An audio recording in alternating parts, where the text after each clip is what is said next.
नमस्कार, CSK news में आपका स्वागत है। तो दोस्तों आज हो गया है 15 सितंबर, जो फटाफट ब्रेकिंग न्यूज निकल के आ रही है, एक करके बताएंगे। तो दोस्तों दिल्ली में पाकिस्तान की बड़ी साजिश का खुलासा, हथियार समेत 6 आतंकी गिरफ्तार किए गए हैं। दूसरी बड़ी अपडेट में बताएंगे प्रधानमंत्री मोदी का अमेरिका का दौरा, राष्ट्रपति बाइडेन ने मेजबानी को लेकर खुशी जाहिर की है। अमेरिका इंतजार कर रहा है पीएम मोदी का।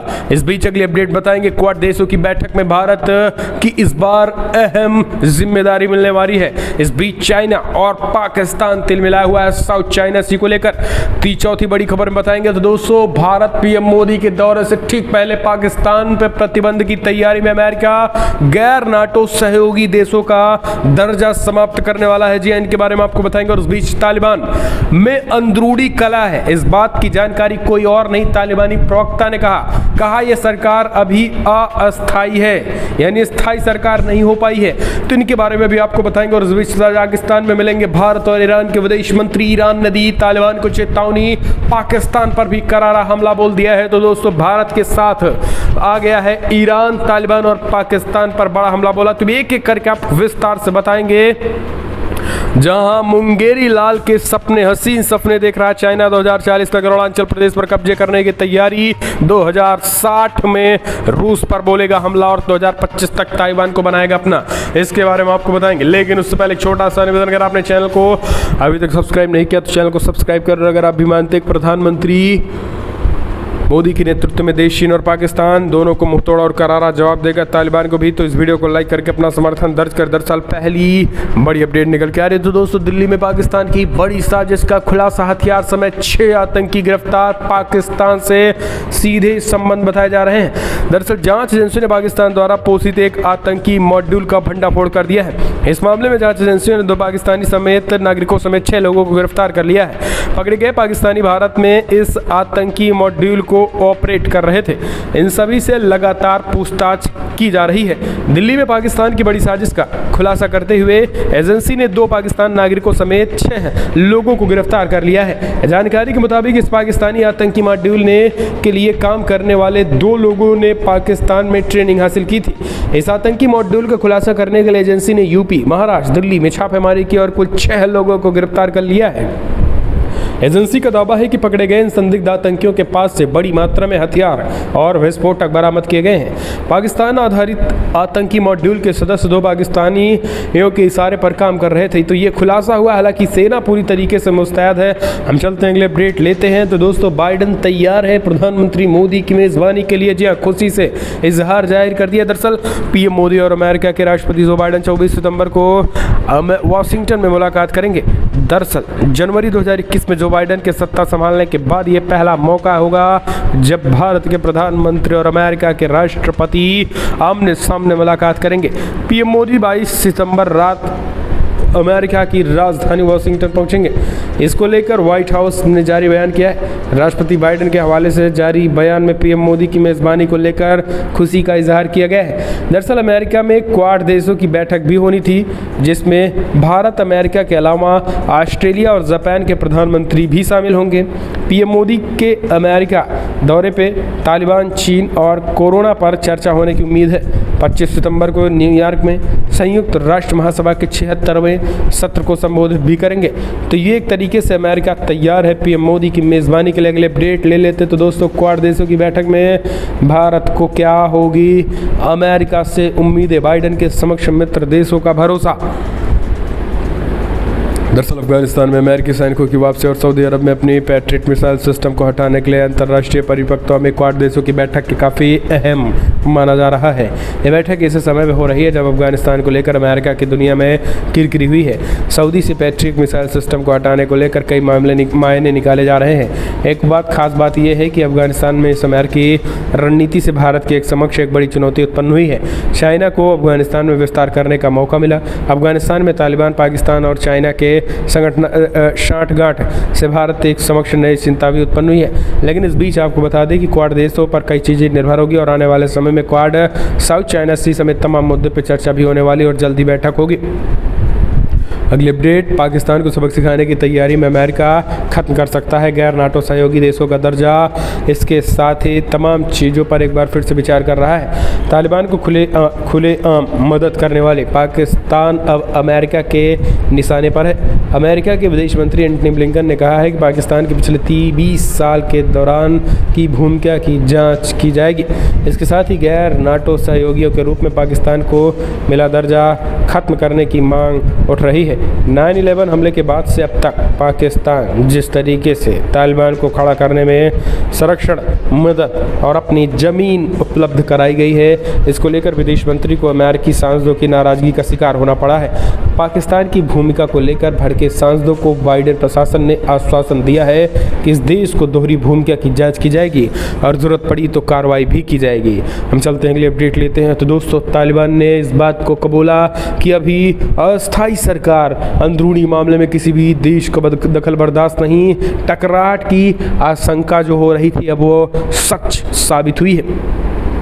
अफगानिस्तान में बनी नई सरकार में समावेश को लेकर उठ रहे सवालों के बीच आपको बता दें कि एक बड़ी बात आई। तालिबान के प्रवक्ता मोहम्मद सुहैल शाहीन ने सोमवार को CNN न्यूज़ 18 को बताया है कि मौजूदा अफगानिस्तान सरकार एक अस्थायी सरकार है और ये सरकार लोगों को आवश्यक सेवाएं प्रदान करने के लिए तत्कालीनता के तहत बनाई गई है। दरअसल आपको बता दें कि न्यूज़ 18 के एक इंटरव्यू में तालिबान के प्रवक्ता मोहम्मद सुहैल शाहीन ने तालिबान के सह संस्थापक और नए उप प्रधानमंत्री मुल्ला अब्दुल गनी बरादर की कथित हत्या, अफगान महिलाओं के अधिकारों और सरकार में पाकिस्तान के हस्तक्षेप के रिपोर्ट्स पर खुलकर बातचीत की। उन्होंने कहा ऐसा कोई बात नहीं है कि मुल्ला अनी गली बरादर की मौत हुई है, अभी वो जिंदा हैं और ये सारी अफवाहें हैं।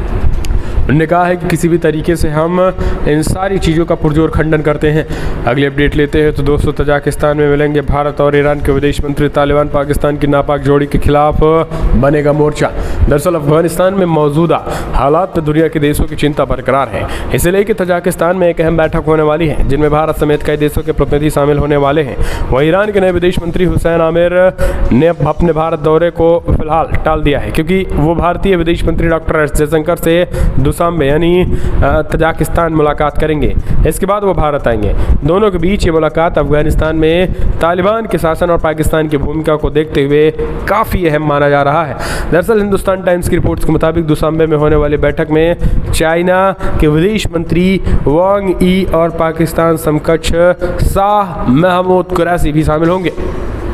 तो ईरान ने भी घेराबंदी शुरू कर दी है, खास करके तालिबान और पाकिस्तान के खिलाफ। अगले अपडेट लेते हैं। तो दोस्तों, आतंकी संगठन तालिबान को ट्विटर चलाने की पूरी आज़ादी देता है। समझिए, डोनाल्ड ट्रंप पर पाबंदी क्यों? अमेरिका में बड़ी बहस हो चुकी है। तालिबान अफगानिस्तान में कितने इलाकों में बंदूक के दम पर जीत हासिल कर चुका है, वो महिलाओं के अधिकारों का दमन कैसे कर रहा है, वे लोगों की आज़ादी पर किस तरीके से प्रहार कर रहा है, इसको लेकर आपको बता दें कि तमाम बातों की जानकारी ट्विटर के जरिए दे रहा है। आतंकी संगठन तालिबान के दर्जनों आतंकी लगातार अपनी छवि को उदार बनाने के लिए ट्विटर और फेसबुक का इस्तेमाल कर रहे हैं, लेकिन डोनाल्ड ट्रंप सोशल मीडिया का इस्तेमाल नहीं कर पा रहे हैं। आखिर क्यों?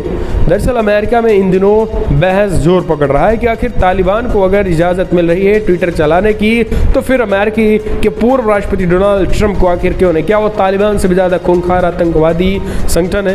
क्या वो तालिबान से भी ज़्यादा आक्रमण या युद्ध करा रहे हैं? तो ये अब ट्विटर पर भी सवाल खड़े हो रहे हैं। अब आप इस बात से अंदाज़ा लगा सकते हैं। इसी को लेकर अमेरिका में दो धड़ों में बढ़ चुका है। लोग अब जोरदार ट्विटर का विरोध कर रहे हैं क्योंकि ट्विटर आतंकियों का समर्थन कर रहा है और राष्ट्रपति जैसे पूर्व राष्ट्रपति का विरोध कर रहा है। अगली अपडेट। तो दोस्तों, मुंगेरी लाल चीन के हसीन सपने देख रहा। चाइना 2025 में ताइवान और 2040 में अरुणाचल पर कब्जा करने की तैयारी में है ड्रैगन। दुनिया भर में एक आर्टिकल की खूब चर्चा हो रही है जो चाइना के एक वेबसाइट से वायरल हुआ है। दरअसल इस वेबसाइट में यह दावा किया गया है कि चाइना 2025 तक ताइवान तो 2040 तक अरुणाचल प्रदेश को अपना बनाने की कोशिश कर रहा है। 2060 तक तो रूस पर भी हमले की तैयारी कर रहा है। 2045 तक सेनाकुसुम द्वीप में जापान को हटाकर अपना लाल झंडा फहराने का ऐलान किया गया है। है। दोस्तों इसमें सिलसिलेवार तरीके से आखिर एजेंडा तय किया गया है कि 2025, 2030, 2035, 2040, 2045, 2050 में क्या कुछ किया जाएगा। और इसी एजेंडे में सबसे पहला एजेंडा 2025 में ताइवान के कब्जे की है। तो 2030 की बात करें तो 2030 में वियतनाम और फिलीपींस जैसे देशों को हराकर दक्षिणी चीन सागर पर पूरी तरीके से कब्जा। 2040 में चीन अरुणाचल प्रदेश का कब्जा। तो 2045 में चीन सेना को उस द्वीप पे जापान को हटाकर अपना लाल झंडा लहराना। तो 2060 में रशिया पर हमला करना, जो कि चाइना और रूस खास करके मंगोलिया इलाके पर कब्जा करना बताया गया है। तो ये एक तरीके से चाइना का ये ख्वाब है। अगली अपडेट, श्रीलंका में असैन्य कामकाज में नहीं है सेना की दखलंदाजी, UNHRC के आरोपों पर सरकार ने दिया जवाब।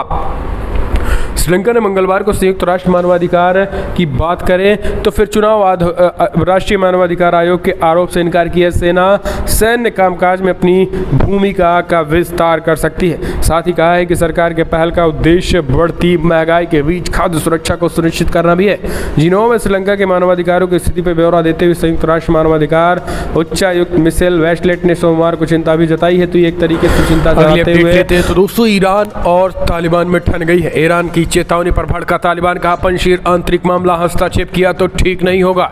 दरअसल ईरान के पंजशीर में खूनी हिंसा पर चेतावनी के बाद तालिबान आतंकी भड़क गया है और उन्होंने तेहरान को हस्तक्षेप करने की नसीहत दे डाली है। तालिबान के प्रवक्ता सुहेल शाहीन ने कहा है कि पंजशीर हमारा आंतरिक मसला है और इसे सुलझा लिया गया है। हम इसे बातचीत के जरिए सुलझाना चाहते थे, लेकिन हम एक निष्कर्ष पर नहीं पहुंच सके, तो अंतिम विकल्प के तौर पर सैन्य कार्रवाई का सहारा लिया गया, जो अब पूरा हो गया है। सुहेल शाहीन ने CNN न्यूज़ 18 को दिए इंटरव्यू में कहा है कि पंजशीर हमारा आंतरिक मामला है, क्योंकि अफगान जनता को स्वतंत्रता पसंद है। हम चाहते हैं कि कोई भी देश हमारे आंतरिक मामले में हस्तक्षेप न करे, चाहे वो ईरान हो या फिर कोई और देश हो। तो ईरान को लेकर एक दरअसल आपको बता दें कि ईरान ने तालिबान को चेतावनी देते हुए जिस तरीके से पंजशीर में खास करके बर्बरता हो रही है और पाकिस्तान जिस तरीके से अपने वायुसेना और फाइटर जेट को पंजशीर में लगा दिया गया था, और खास करके पंजशीर में चाहे अमरुल्लाह सलेह के भाई की दर्दनाक मौत हो, हत्या करना हो, या फिर तमाम उन पंजशीर नॉर्दर्न अलायंस के गुटों को मौत की घाट उतारना, इसको लेकर ईरान ने तालिबान को चेतावनी दी थी और इसी को लेकर अब ये टकराहट बढ़ गई है। अगले अपडेट लेते हैं तो दोस्तों बड़ी खबर आपको बता दें, तालिबान क्वाड की बैठक से पहले पाकिस्तान परेशान हुआ ड्रैगन। आखिर क्या है परेशानी की वजह? दरअसल 24 सितंबर को क्वाड देशों के नेता वाशिंगटन में मिल रहे हैं। क्वाड नेता पहली बार आमने सामने मिल रहे हैं और इस मीटिंग को लेकर चीन परेशान है। क्वाड ग्रुप की मीटिंग को लेकर पूछे गए सवाल पर चीनी विदेश मंत्रालय के प्रवक्ता झाओ लिजियांग ने कहा है कि क्षेत्रीय सहयोग ढांचे को किसी तीसरे पक्ष को टारगेट नहीं करना चाहिए और उनके हितों को नुकसान नहीं पहुंचाना चाहिए। उन्होंने आगे कहा है कि क्वाड ग्रुप लोकप्रिय नहीं होगा और इसका कोई भविष्य नहीं है। तो इस तरीके से ये चाइना जो है पूरी तरीके से इसका बात से झुंझलाहट निकल के आ रही है। हम चलते हैं अगले अपडेट लेते हैं तो दोस्तों बड़ी खबर, चाइना को पाकिस्तान की दोस्ती और अफगानिस्तान में निवेश भारी पड़ने वाला है। दरअसल अफगानिस्तान के सत्ता पर तालिबान का राज है। अमेरिकी सेना और नाटो सेना की घर वापसी ने अफगानिस्तान की राजनीति में तूफान खड़ा कर दिया है। क्या तालिबान राज में अफगानिस्तान के लोग सुख, शांति और समृद्धि देख पाएंगे? क्या है अफगानिस्तान के भविष्य? 15 अगस्त को अफगानिस्तान सत्ता संभाल लिया था, लेकिन अब चाइना ने उसको बड़े पैमाने पर आर्थिक सपोर्ट करने का ऐलान किया है। इस बीच दोस्तों अफगानिस्तान में खनिज संसाधनों में समृद्ध है। संयुक्त राज्य अमेरिका के एक भूवैज्ञानिक ने सर्वेक्षण के हिसाब से अफगानिस्तान के वर्तमान खनिज भंडार में 60 टन तांबा, लगभग 2.2 मिलियन टन लौह अयस्क की बात कही गई थी। इतने तमाम तरीके के ऐसे खनिज पदार्थों को लेकर चाइना जो है वो अब लालच में आ चुका है। तो इन सब चीज़ को लेकर वो आर्थिक मदद कर रहा है। हालांकि जानकार मान रहे हैं कि चाइना चाहे जितने भी इस मसले पर जानकारी बन जाए जानकार, लेकिन यहाँ पर इस बार चाइना को मुंह की खानी पड़ेगी और तालिबान संग दोस्ती चाइना को भारी पड़ने वाली है। अगले अपडेट लेते हैं तो दोस्तों बड़ी खबर निकल के आ रही है, पाकिस्तान की मदद में समुद्र में अपनी ताकत बढ़ाएगा चाइना। पाकिस्तान नेवी के लिए तैयार कर रहा है 8 पनडुब्बी। दरअसल अफगानिस्तान में तालिबान के आने के बाद चाइना और पाकिस्तान की जोड़ी और मजबूती मिल गई है। दरअसल all weather strategic corporative partnership के नाम पर चाइना पाकिस्तान को धीरे धीरे सैन्य ताकत मजबूत कर रहा है। जंगी जहाज़ों से लेकर सबमरीन तक, रडार से लेकर long range surface to air missile तक चाइना पाकिस्तान को मुहैया करा रहा है। चाइना ने अपनी ताकत को समुद्री इलाके तक बढ़ाने के लिए एक बड़ा प्लान बनाया है। इसमें न सिर्फ वो फारस की खाड़ी पर अपना दबदबा बढ़ा सकेगा, साथ ही अमेरिका को भी चुनौती दे सकेगा। इसमें से सबसे ज़्यादा ज़रूरी था कि एक देश को न सिर्फ उसे अगर अरब सागर में एक सैन्य बंदरगाह दे बल्कि उसी के मुताबिक भी चले, तो वो पाकिस्तान को पूरी तरीके से इसी तरीके से तैयार भी कर रहा है ताकि समुद्र में चाइना तो टक्कर भारत को दे ही, पाकिस्तान भी जो है वो भारत को टक्कर दे सके। हम चलते हैं अपडेट लेते हैं। जम्मू कश्मीर के पुलवामा में सुरक्षा बलों पर हुआ ग्रेनेड हमला, 3 नागरिक घायल बताए जा रहे हैं। जम्मू कश्मीर के पुलवामा में कल आतंकियों ने सुरक्षा बलों पर एक बार फिर से हमला कर दिया। पुलवामा के राजापोरा चौक पर आतंकियों ने ग्रेनेड हमला किया था, जिनमें 3 नागरिक घायल भी हो गए थे। दरअसल पुलवामा शहर के राजापोरा चौक के पास आतंकियों द्वारा पुलिस वाहन पर ग्रेनेड फेंके जाने से 3 नागरिक घायल हो गए थे। एक अधिकारी ने बताया कि संदिग्ध आतंकियों ने शहीद पार्क के पास एक पुलिस वाहन की ग्रेनेड फेंका गया था। हालांकि ये ग्रेनेड सड़क पर ही फट गया था, तो ये एक तरीके से बड़ी खबर आई है। अगली अपडेट लेते हैं। तो दोस्तों बड़ी खबर निकल के आ रही है। अल्पसंख्यक आयोग के अध्यक्ष बोले मोदी सरकार में अल्पसंख्यक 100% है सुरक्षित। दरअसल राष्ट्रीय अल्पसंख्यक आयोग के अध्यक्ष इकबाल सिंह लालपुरा ने मंगलवार को कहा कि प्रधानमंत्री मोदी के नेतृत्व वाली सरकार में देश के अल्पसंख्यक 100% सुरक्षित हैं और ये विमर्श गलत है। मौजूदा सरकार में अल्पसंख्यकों के खिलाफ घृणा से संबंधित घटनाएं बढ़ी हैं। पिछले सप्ताह आयोग के प्रमुख नियुक्त एवं हुए पूर्व IPS अधिकारी लालपुरा ने यह भी कहा है कि इस गलत विमर्श को खत्म करने का प्रयास उनकी प्राथमिकता को होगी। अगली अपडेट लेते हैं। तो दोस्तों संकट में अफगानिस्तान, खाने के लिए घर का सामान बेचने को मजबूर हुए लोग सोफे, गद्दे और बर्तन लेकर सड़क पर बैठ गए हैं। इसके साथ ही अमेरिका ने मदद का दावा किया है। दरअसल अफगानिस्तान में आर्थिक संकट तेजी से गहराता जा रहा है। यहाँ गैस की भारी किल्लत हो चुकी है। लोगों के पास देश छोड़कर जाने या फिर खाने का सामान खरीदने तक के पैसे नहीं हैं, जिस कारण वो अपने घर में रखे सामान को बेचने के लिए मजबूर हो रहे हैं। काबुल के एक बाजार में लोगों की ऐसी इस तरीके से काफ़ी भीड़ देखने को मिली। हालांकि अमेरिका ने लगभग $64 मिलियन का आर्थिक मदद मानवीय आधार पर देने का ऐलान कर दिया है, जो कि अफगानिस्तान को दिया जाएगा। अगली अपडेट लेते हैं। तो दोस्तों बड़ी खबर निकल के आ रही है। आपको बता दें प्रधानमंत्री नरेंद्र मोदी हरिगढ़ पहुंचे। हरिगढ़ में PM मोदी ने कर दिया बड़ा ऐलान। 9,000 करोड़ रुपए के निवेश, ब्रह्मोस मिसाइल तैयार होगी हरिगढ़ में। जी हाँ, जिहादियों का जो अड्डा था। दरअसल प्रधानमंत्री मोदी ने अलीगढ़ में महाराजा महेंद्र प्रताप सिंह विश्वविद्यालय के शिलान्यास के मौके पर कहा है कि कल तो अलीगढ़ तालों के जरिए जाना जाता था, लेकिन अब देश की रक्षा करने के लिए जाना जाएगा। यहाँ आने वाले समय में ब्रह्मोस मिसाइल का निर्माण होगा। PM मोदी ने कहा है कि अलीगढ़ में रक्षा उत्पादन से जुड़े उद्योगों को स्थापित करने के लिए 9,000 करोड़ रुपए का निवेश किया जाएगा। उन्होंने कहा है कि आज जिस विश्वविद्यालय का शिलान्यास हुआ है वो आधुनिक शिक्षा का एक बड़ा केंद्र तो बनेगा ही, साथ ही देश में रक्षा से जुड़ी पढ़ाई, रक्षा उत्पादन से जुड़ी तकनीकी और मैन पावर बनाने वाला सेंटर भी बनेगा। PM मोदी ने अपने संबोधन में कहा है कि कल तक जो अलीगढ़ तालों के जरिए घरों दुकानों की रक्षा करता था, वो 21वीं सदी में हिंदुस्तान की सीमाओं की रक्षा करेगा। वन डिस्ट्रिक्ट वन प्रोडक्ट के माध्यम से यूपी सरकार ने अलीगढ़ के तालों और हार्डवेयर को एक नई पहचान दिलाने का काम किया, ये प्रधानमंत्री मोदी ने कहा हुआ है। अगले अपडेट ले लेते हैं। तो दोस्तों एक और बड़ी खबर, कितना भव्य और खूबसूरत होगा सेंट्रल विस्टा, सैंपल में दिख रही है झलक। दरअसल आपको बता दें सेंट्रल विस्टा प्रोजेक्ट का काम जोर शोर से चल रहा है। इस प्रोजेक्ट के सामने तस्वीरें जो भव्यता का अंदाजा दिखाई रही। जानकार बताते हैं कि सरकार की इस खास परियोजना का काम अच्छी रफ्तार से चल रहा है।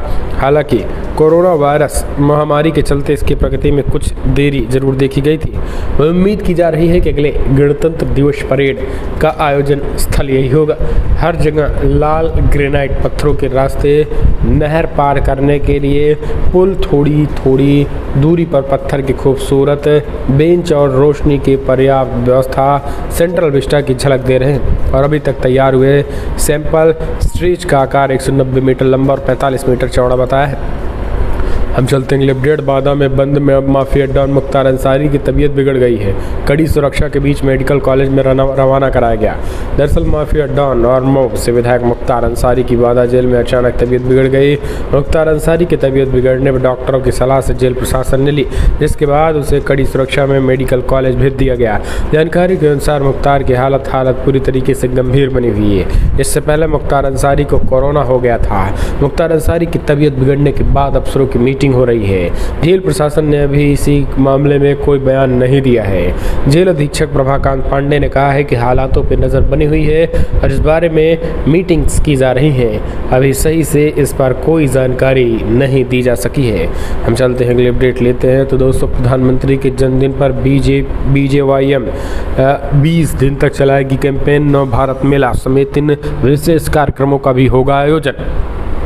प्रधानमंत्री मोदी के जन्मदिन पर भाजयुमो सार्वजनिक सेवा में उनके 20 साल को चिन्हित करने के लिए 20 दिवसीय अभियान शुरू करेगा। बीजेपी की युवा शाखा विभिन्न कल्याण और जागरूकता कार्यक्रम चलाएगी और प्रधानमंत्री नरेंद्र मोदी के जन्मदिन और सार्वजनिक सेवा में उनके 2 दशकों को चिन्हित करने के लिए देश भर में नव भारत मेला की मेजबानी भी करेगा। भारतीय जनता युवा मोर्चा भाजयुमो के एक बयान के अनुसार 20 दिवसीय सेवा और समर्पण अभियान 17 सितंबर को मोदी के जन्मदिन पर शुरू होगा और 7 अक्टूबर को समाप्त भी हो जाएगा। तो ये एक तरीके से बड़ी खबर है। तो दोस्तों, फिलहाल बड़ी अपडेट्स में इतना ही, लेकिन अगर आपको वीडियो पसंद आया तो लाइक करें, शेयर करें, कमेंट के माध्यम से आप अपने सुझाव देना ना